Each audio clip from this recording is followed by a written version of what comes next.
उत्तर भारत में इस समय ठंड और कोहरे का सतम जारी है। दिल्ली, नोएडा, गाजियाबाद, आगरा से लेकर लखनऊ तक मंगलवार को मौसम में बड़ा बदलाव देखने को मिला। सुबह से ही यहां घना कोहरा छाया रहा। बता दें कि मौसम विभाग ने 16 और 17 दिसंबर को उत्तर प्रदेश और मध्य प्रदेश में घना कोहरा पड़ने की चेतावनी जारी की थी। पंजाब, हरियाणा और चंडीगढ़ में भी इन दोनों ही दिनों में कोहरे की चादर लिपटी रहने का अनुमान जताया था। फिलहाल हिमाचल प्रदेश से लेकर पूर्वोत्तर भारत में भी 16 से 18 दिसंबर के बीच ऐसा ही मौसम रहेगा। इस वक्त की बड़ी खबर आपको बता रहे हैं, जहां पर कोहरे और ठंड का कहर देखने को मिल रहा है।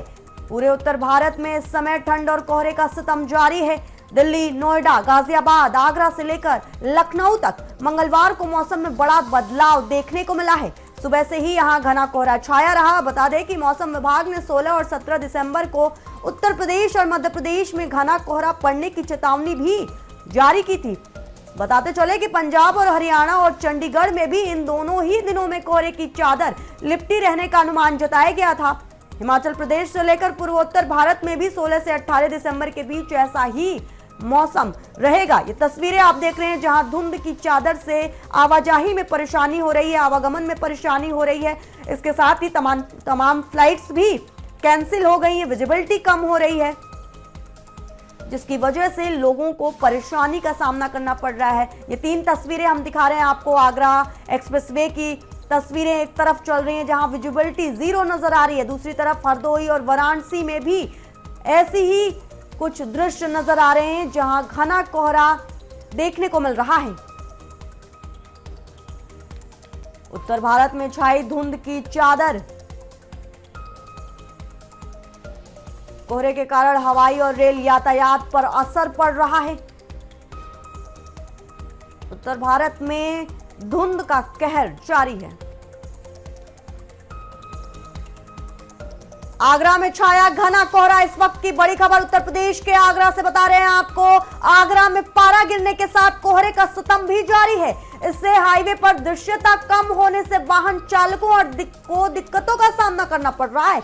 यानी कि विजिबिलिटी बिल्कुल 0 नजर आ रही है और आवागमन में परेशानी का सामना करना पड़ रहा है चालकों को। बता दें कि घने कोहरे के कारण ताजमहल पूरी तरह नजरों से ओझल हो गया है। इस वक्त की बड़ी खबर उत्तर प्रदेश के आगरा से बता रहे हैं आपको। विजिबिलिटी 0 रहने से देशी विदेशी पर्यटक ताजमहल का दीदार नहीं कर सक रहे हैं। ज्यादा जानकारी के लिए हमारे संवाददाता विकास यादव हमारे साथ जुड़े हुए हैं। विकास, क्या कुछ खबर सामने आ पा रही है? क्योंकि जो तस्वीरों में हमने देखा विजिबिलिटी बिल्कुल 0 है।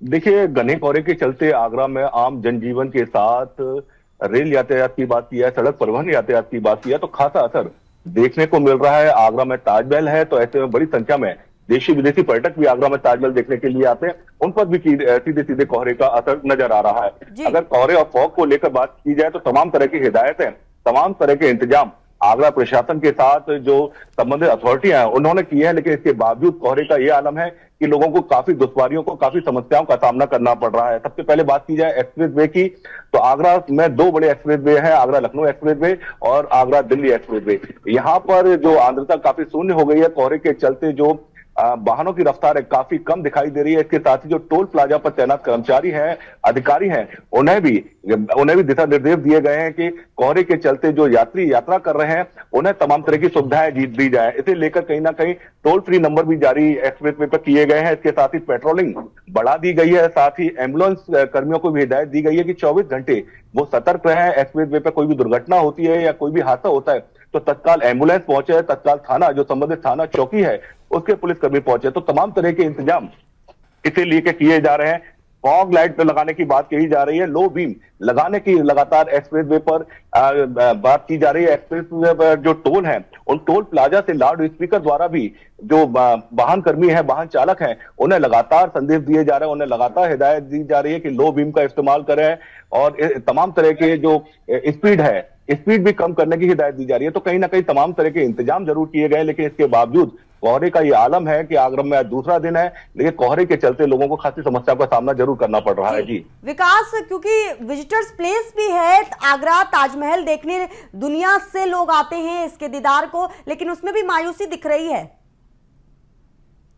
बिल्कुल, सुबह से ही आगरा में ताजमहल देखने के लिए लोगों की लाइनें लग जाती हैं, ऑनलाइन बुकिंग होती है, तो ऐसे में बड़ी संख्या में लोग ताजमहल देखने के लिए पहुंचते हैं। तो ऐसे में सुबह सुबह जब कोहरा होता है तो लोगों को काफी समस्याओं का सामना करना पड़ता है, लेकिन इसके बावजूद तमाम तरह के इंतजाम किए गए हैं। लेकिन लोग सर्दी का भी मजा लुत्फ उठा रहे हैं। तो दूसरी तरफ जिस तरह से लोग यहाँ पर ताजमहल देखने के लिए सुबह सुबह पहुंचते हैं और कोहरे का आलम ये होता है, तो लोगों को जब ताजमहल दिखाई नहीं देता है तो उन्हें मायूसी जरूर हाथ लगती है। लोग इंतजार करते हैं कि कोहरा थोड़ा छटे, कहीं ना कहीं सूरज निकले, उसके बाद में लोग ताजमहल का दीदार कर सकें। इसके साथ ही आपको बता दूं, आगरा में ट्रेनों की रफ्तार भी काफी कम है। आगरा रेल मंडल है, तो ऐसे में कई ट्रेनें आगरा में रद्द की गई हैं, तो कई ट्रेनों के रूट परिवर्तित किए गए हैं। इसके साथ ही जो बड़ी ट्रेन है शताब्दी गतिमान राजधानी, वो भी कई कई घंटे विलंब से चल रही है। तो कहीं ना कहीं दोहरी मार रेल यातायात, सड़क परिवहन और पर्यटकों पर पूरी तरह से कोहरे के चलते ये मार दिखाई दे रही है। कहीं ना कहीं लोगों के सामने बड़ी समस्याएं जरूर नजर आ रही हैं। बहुत शुक्रिया विकास तमाम जानकारी देने के लिए। जैसा विकास हमारे संवाददाता ने बताया कि कोहरे की वजह से तमाम तरीके की परेशानियों और दुश्वारियों का सामना लोगों को करना पड़ रहा है। रुक करते हैं उत्तर प्रदेश के मुख्यमंत्री योगी आदित्यनाथ की तरफ, जहां आज अयोध्या वो पहुंचने वाले हैं। अयोध्या पहुंचने के बाद वो राम मंदिर आंदोलन के पुरोधा डॉक्टर रामविलास वेदांती के अंतिम संस्कार में शामिल होंगे। इस वक्त की बड़ी खबर उत्तर प्रदेश के अयोध्या से बता रहे हैं मुखिया योगी आदित्यनाथ के हवाले से। ये बड़ी खबर सामने आ रही है। अयोध्या पहुंचने के बाद मुख्यमंत्री योगी आदित्यनाथ राम मंदिर आंदोलन के पुरोधा डॉक्टर रामविलास वेदांती के अंतिम संस्कार में शामिल होंगे। बता दें कि सीएम योगी के अयोध्या आगमन को लेकर प्रशासनिक स्तर पर तैयारियां कर ली गई हैं। मध्य प्रदेश के रीवा जनपद में राम मंदिर आंदोलन के मुख्य सूत्रधार डॉक्टर रामविलास दास वेदांती के निधन के बाद संत समाज में शोक की लहर है। ये तस्वीरें आप अयोध्या से देख रहे हैं, जहां पर समर्थकों का हुजूम देखने को मिल रहा है। एक शख्सियत जिन्होंने राम मंदिर को बनवाने में एक अहम भूमिका निभाई थी, आज वो हमारे बीच में नहीं है। इस वक्त की बड़ी खबर अयोध्या से बता रहे हैं आपको। सीएम योगी के अयोध्या आगमन को लेकर प्रशासनिक स्तर पर तैयारियां की गई हैं। मध्य प्रदेश के रीवा जनपद में राम मंदिर आंदोलन के मुख्य सूत्रधार डॉक्टर रामविलास दास वेदांती के निधन के बाद संत समाज में अब शोक की लहर दिख रही है। अंतिम दर्शन के लिए हुजूम उमड़ रहा है। लगातार उनके अंतिम दर्शन के लिए लोग पहुंच रहे हैं। उनको एक झलक देखने के लिए लोग दूर दराज से पहुंच रहे हैं अयोध्या, और अयोध्या में ही पहुंचना होगा उत्तर प्रदेश के मुखिया योगी आदित्यनाथ का भी। बताते चलें कि अयोध्या पहुंचने के बाद मुख्यमंत्री योगी आदित्यनाथ राम मंदिर आंदोलन के पुरोधा डॉक्टर रामविलास वेदांती के अंतिम संस्कार में शामिल होंगे। मुखिया के आगमन के लिए प्रशासन ने पूरी तैयारियां भी कर ली हैं। ये अंतिम दर्शन की तस्वीरें आप देख रहे हैं आज की खबर पर। इस वक्त की बड़ी खबर, रामविलास वेदांती के अंतिम संस्कार के लिए पहुंचने वाले हैं मुख्यमंत्री योगी आदित्यनाथ। वेदांती को सरयू में दी जाएगी जल समाधि। आज अयोध्या पहुंचेंगे सीएम योगी आदित्यनाथ। संत समाज के लिए ये बड़ा दिन, ये दुखद दिन, क्योंकि उन्होंने अपने नेतृत्वकर्ता को खो दिया है आज। बता दें कि मध्य प्रदेश के रीवा जनपद में राम मंदिर आंदोलन के मुख्य सूत्रधार रहे थे डॉक्टर रामविलास दास वेदांती, जिनके निधन के बाद अब संतों में शोक की लहर देखने को मिल रही है।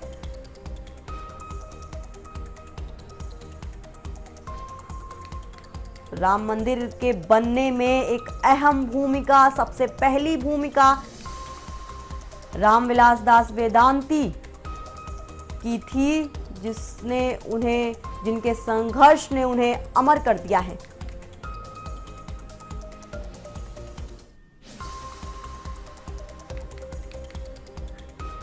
इस वक्त की बड़ी खबर आपको अयोध्या से बता रहे हैं। उत्तर प्रदेश के अयोध्या से ये बड़ी खबर सामने आ रही है, जहां राम मंदिर आंदोलन के पुरोधा डॉक्टर रामविलास वेदांती के अंतिम संस्कार में हुजूम उमड़ रहा है, और इसी हुजूम में मुख्यमंत्री योगी आदित्यनाथ भी शामिल होंगे।